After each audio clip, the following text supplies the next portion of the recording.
Welcome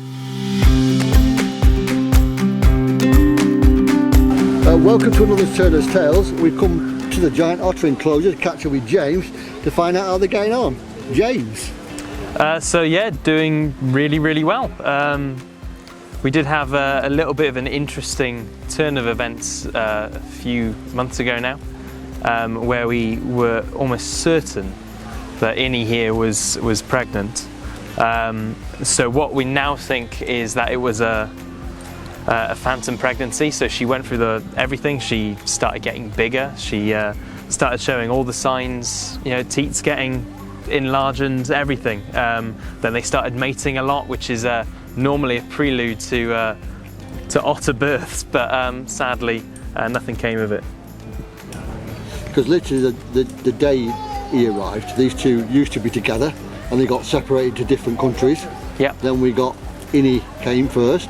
Then we said, have we got a male? And then it turned out that her ex-husband was available, so he came back. And I remember the first time when they met here again, one little squeak and all hell broke loose. Yeah, it was amazing. They had been together for almost 10 years before coming here. They were separated for 8 months as a part of the breeding program.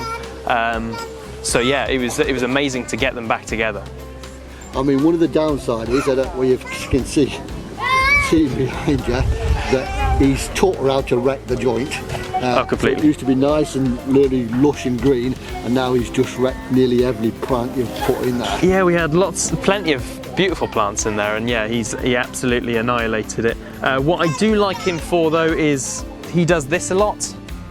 So he sort of cleans his paws.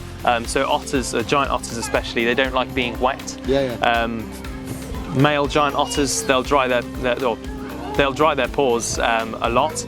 What he does is rubs his hands on leaves and bits of plants, which isn't good for the plants, but it's good for the glass because Inny just smears it all over the place. As you can see, and as you can see from all the yawning, they've got some really sharp teeth in there as well. Pretty formidable teeth. So an Asian short claw, the smallest type of otter, the ones that we have over in Jungle Kingdom, they can take off a finger very easily.